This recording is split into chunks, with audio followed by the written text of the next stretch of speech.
जय श्री कृष्णा दोस्तों। गीता का अर्थ कुछ कहता है। क्या कहता है, आइए समझते हैं।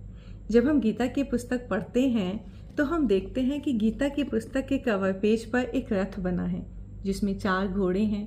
घोड़ों की नाक को लगाम से बांध रखा है और ये लगाम किसके हाथ में है? सारथी के हाथ में है और रथ पर रथी बैठा हुआ है। तो ये जो देख रहे हैं हम घोड़े, रथ, सारथी, रथी, ये क्या हैं? आइए समझते हैं। तो जो 4 घोड़े हैं ये हमारी 5 ज्ञानेंद्रियां हैं। ज्ञानेंद्रियां मतलब आँख, नाक, कान, त्वचा, जीभ। तो ये ज्ञान इंद्रियां जो हमारी होती हैं ये हम विषयों को देखकर आकर्षित होती हैं। कभी देखती हैं कि अरे चलो रील देख लेते हैं, म्यूजिक सुन लेते हैं, खाना खा लेते हैं, ये कर लेते हैं। तो ये हमारी इंद्रियां हमें भटकाती रहती हैं। तो ऐसे ये घोड़े अगर सही दिशा में नहीं चलेंगे, भटकते रहेंगे, तो क्या रथ सीधा चलेगा? नहीं चलेगा। इसीलिए इन पे लगाम बंधी होती है और ये लगाम ही मन होता है।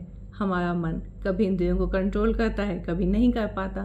तो इस लगाम को अगर कभी ढीला छोड़ दो तो रथ इधर उधर भागेगा। तो इस लगाम को कंट्रोल करने के लिए होता है सारथी। ये सारथी जब लगाम को टाइट रखता है तो घोड़े सीधी दिशा में चलते हैं और घोड़े सीधी दिशा में चलेंगे तो रथ भी सही दिशा में चलेगा। तो ये जो सारथी है यही हमारी बुद्धि है।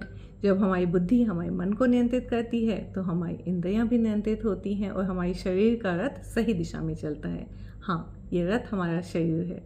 तो ये रथ हमारा शरीर है। तो ये जो रथी बैठा हुआ है ये कौन है? यही तो है हम, जीवात्मा।